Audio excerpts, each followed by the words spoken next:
Muy bien, pues siguiendo con esta parte del programa, eh, quisiera traeros a vosotros un primer pensamiento que creo que el título más apropiado sería El Evangelio de la Misericordia. Y quiero referiros a algo que me aconteció hace ya muchos años. Yo nací en el seno de una familia adventista, me bauticé a los 12 años y este acontecimiento que os voy a referir ocurrió cuando yo tenía unos 15 años.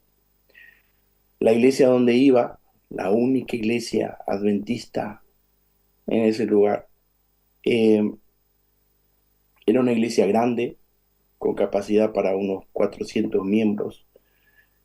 En su interior, en la nave, había un pasillo de 2 metros de distancia de ancho que iba hasta el púlpito mismo, ¿no es cierto?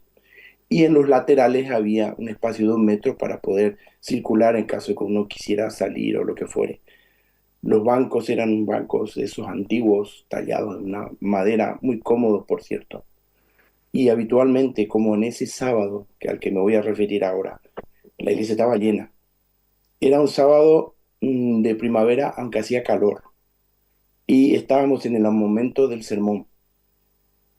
Había un silencio, ¿no es cierto?, en medio de la nave, cuando de repente yo escuché, yo estaba sentado más o menos a mitad de la nave, en el extremo que estaba pegado al pasillo central, ¿no? Escuché el ruido de unos pasos por ese pasillo central. Y de repente cuando llega a mi altura veo a un hombre que estaba vestido de una manera realmente lamentable, triste, ¿no es cierto? Eran casi harapos de un abrigo que en algún momento, muchos años antes, habrá sido nuevo. Unos pantalones amplios, casi semicaídos. Y lo que yo alcancé a ver, porque no me dio tiempo, porque aunque caminaba lento, pasó a la altura, ya no le pude ver es la cara, pero sí que tenía una abundante barba.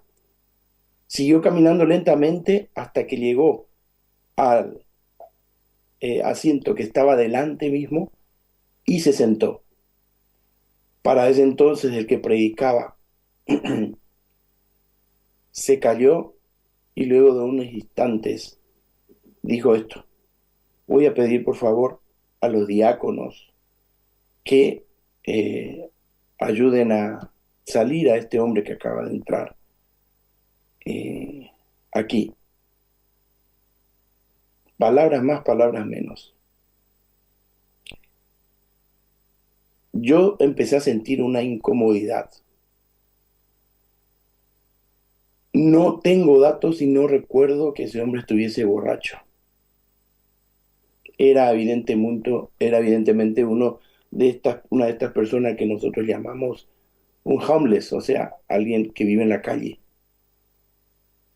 Y cuando los diáconos obedientes fueron y lo agarraron, eran dos, los cogieron cada uno de un brazo, él mansamente no puso resistencia, se levantó y luego los diáconos lo dirigieron por el pasillo central y él los acompañó sin ejercer absolutamente resistencia.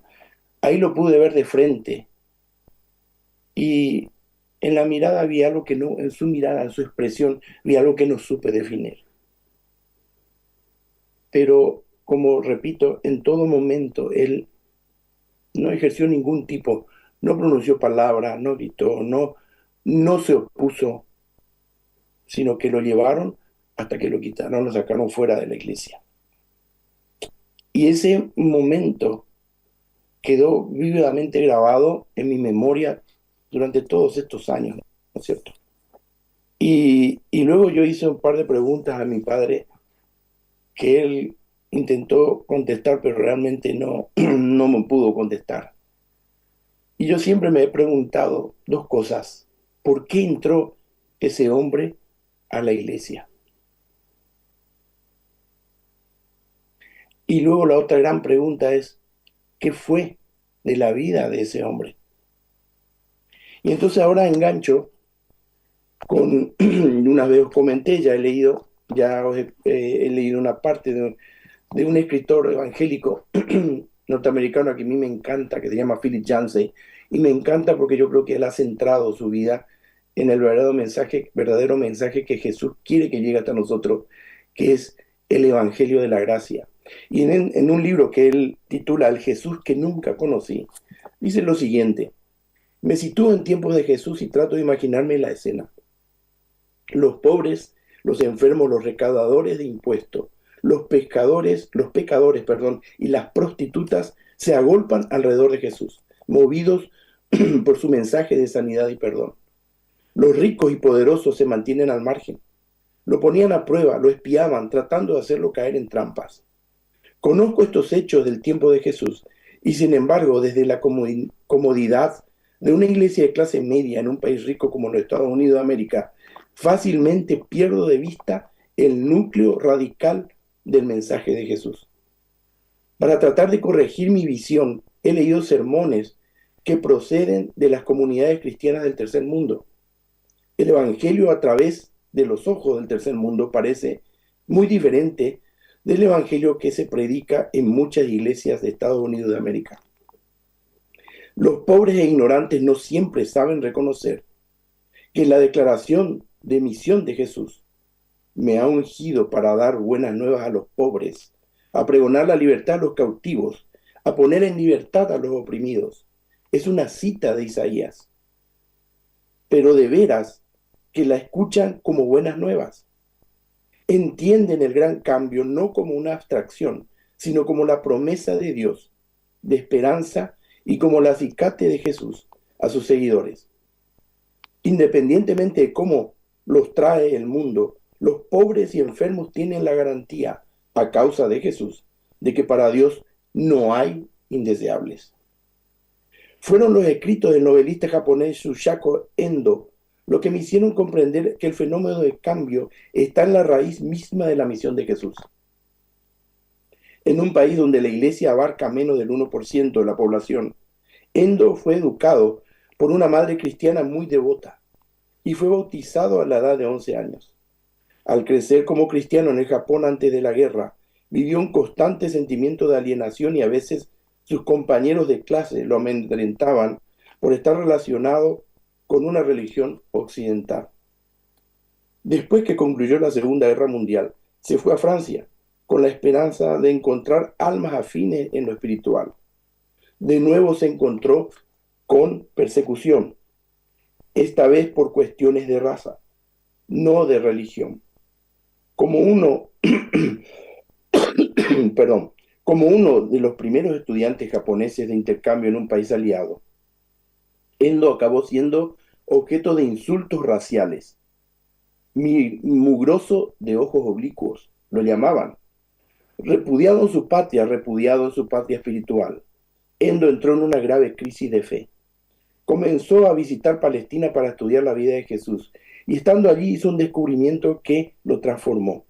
Jesús también fue repudiado. Más aún, la vida de Jesús la definió el repudio. Sus vecinos se rieron de él, su familia dudó de su cordura, sus amigos más íntimos lo traicionaron y sus compatriotas cambiaron su vida por la de un terrorista. A lo largo de su ministerio, Jesús gravitó hacia los pobres y rechazados, hacia la chusma, lo indeseable. Esta nueva manera de ver a Jesús fulminó a Endo en la fuerza de una revelación. Desde su situación lejana en Japón había visto el cristianismo como una fe triunfal, constantiniana. Había estudiado en el Sacro Imperio Romano y las brillantes cruzadas había admirado fotografías de las grandes catedrales de Europa. Había soñado con vivir en una nación donde uno pudiera ser cristiano sin deshonra. Ahora, al estudiar la Biblia, vio que Jesús mismo no había evitado la deshonra. Jesús era el siervo sufriente que describe Isaías, despreciado y desechado entre los hombres, varón de dolores, experimentado en quebranto y como que escondimos de él el rostro. Endo sintió que sin duda este Jesús, por lo menos, podía entender el rechazo que él mismo experimentaba. Tal como lo ve Shusaku Endo, Jesús trajo el mensaje de amor madre para equilibrar el amor padre del Antiguo Testamento. Desde luego, la misericordia también aparece en el Antiguo Testamento, pero puede perderse fácilmente en medio de un énfasis abrumador en el juicio y la ley. Al dirigirse a una cultura formada alrededor de esas exigencias estrictas de la Torá, Jesús le habló de un Dios que prefiere las peticiones de un pecador ordinario que las súplicas de un profesional de la religión. Comparó a Dios con un pastor que deja las 99 ovejas en el redil para salir a buscar frenéticamente a una que andaba perdida, a un padre que no puede dejar de pensar en el ingrato y rebelde de su hijo, aunque tiene a otro que es respetuoso y obediente, a un anfitrión rico que abre las salas del banquete a una colección de pordioseros y vagabundos. Jesús a menudo tuvo compasión y en la época del Nuevo Testamento esa misma palabra se utilizaba en forma maternal para expresar lo que una madre siente por su hijo en sus entrañas. Jesús hizo todo lo posible por abrazar a los rechazados e indignos, a los que no importan para nada al resto de la sociedad, para demostrar que incluso los don nadies, entrecomillado, le importan infinitamente a Dios. Una mujer impura, demasiado tímida y llena de vergüenza para acercarse de frente a Jesús, toca su manto con la esperanza de que no se dé cuenta. Sí se dio cuenta. La mujer entendió, como tantos otros don nadies, que no es fácil ocultarse de la mirada de Jesús. Jesús demostró en persona que Dios ama a las personas, no como raza o especie, sino como individuos. Le importamos a Dios. Al amar a los que no son dignos del amor, dijo San Agustín, me hiciste digno de amor. A veces no me resulta fácil creer en el amor de Dios. No vivo en la pobreza como los cristianos del tercer mundo. Tampoco he conocido una vida de rechazo como Shusaku Endo. Sí he tenido, sin embargo, mi parte de sufrimientos, un hecho de la vida que no conoce de fronteras raciales y económicas. Las personas sufren y también necesitan ojos sanados por la gracia. En una terrible semana, 2 personas me llamaron en días sucesivos para hablarme de uno de mis libros. La primera, un joven pastor de jóvenes en Colorado, que acababa de enterarse que su esposa y su hijita estaban muriendo de SIDA. ¿Cómo había ocurrido esto? Por haber recibido una transfusión de sangre contaminada. ¿Cómo puedo hablarle a mi grupo de jóvenes de un Dios amoroso después de lo que me ha sucedido? Otra llamada que recibí, sigue contando Philip Yancey, fue de un cristiano que, usando de misericordia, había albergado a un adicto a las drogas en etapa de recuperación y que al tiempo se enteró de que su esposa le estaba siendo infiel con él. ¿Por qué me está castigando Dios por tratar de servirle?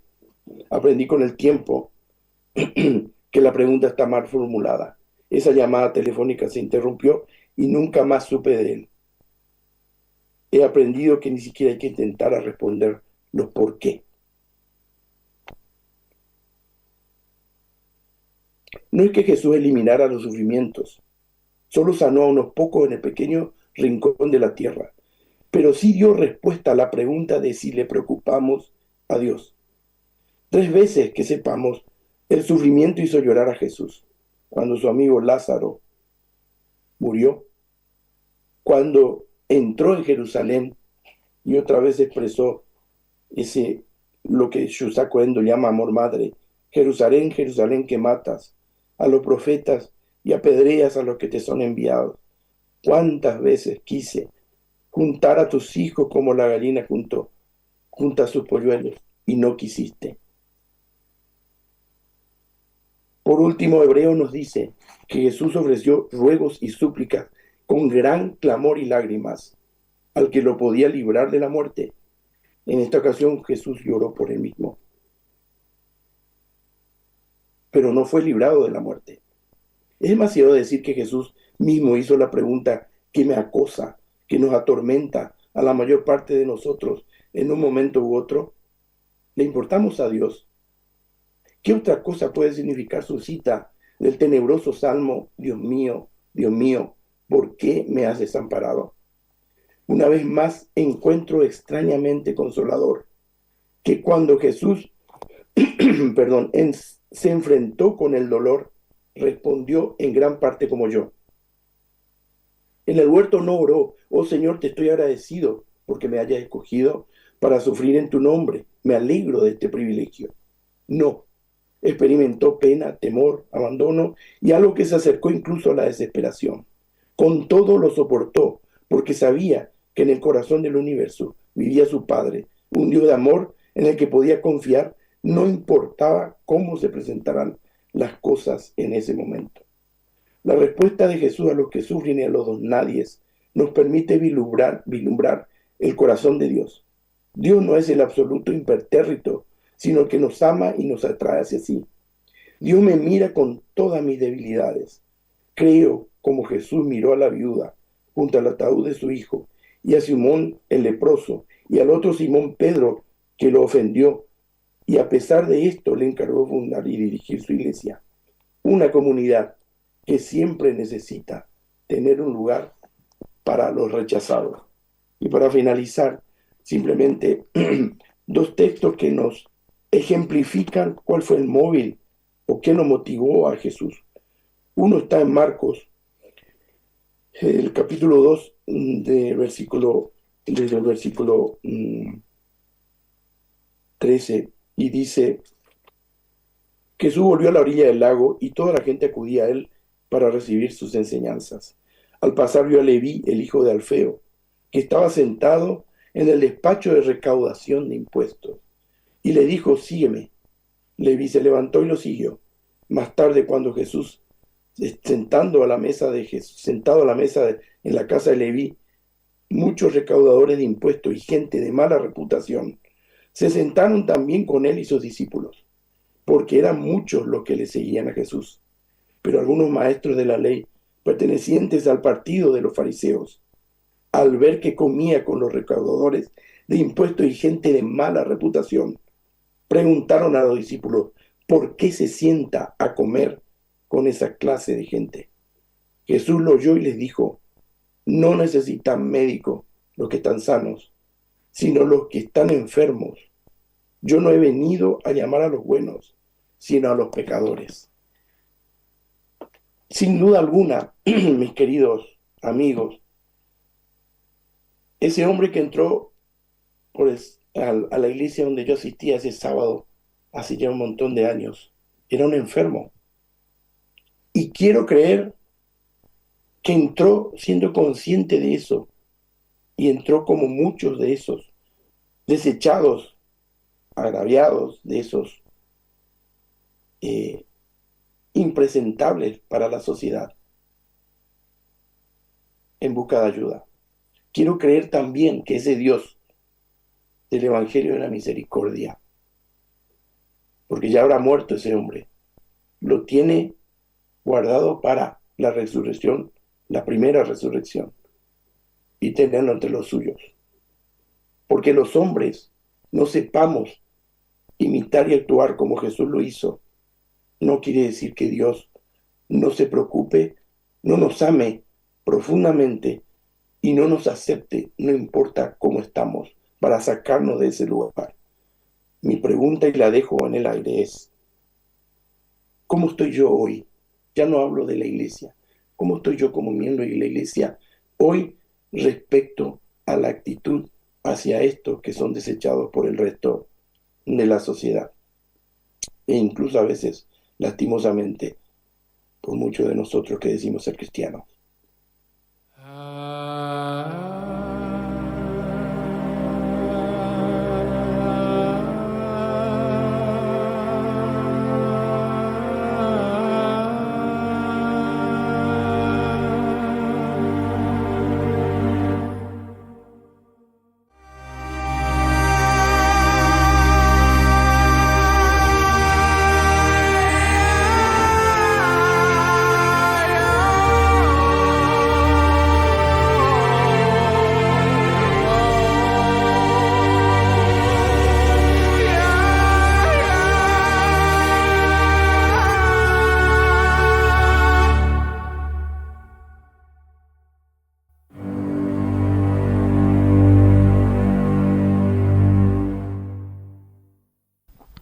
De vez en cuando viene bien recordar algunas cositas de lo que lleva esto de ser cristiano, ¿eh? Porque a veces uno tiende a... Somos olvidadizos, en general, ¿eh?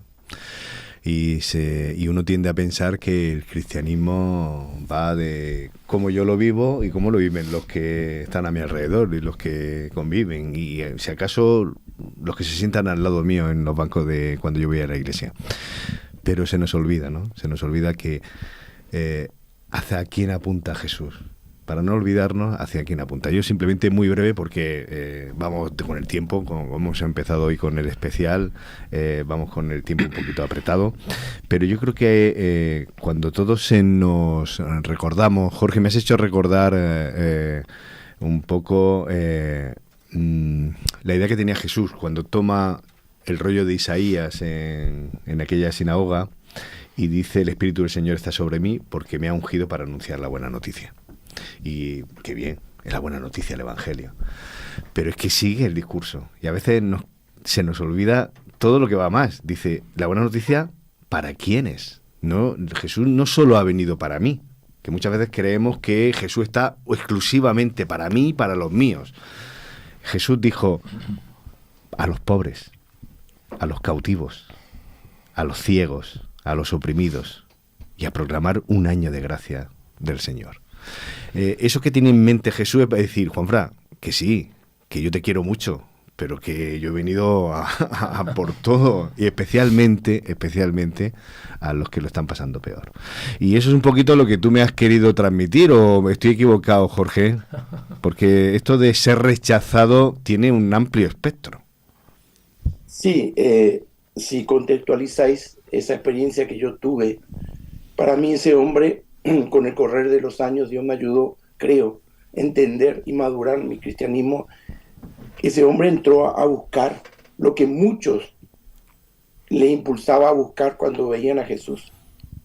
Y lastimosamente, yo no juzgo, Dios es el que juzga, lastimosamente en esa iglesia lo supimos, me incluyo, no supimos atraerlo a él.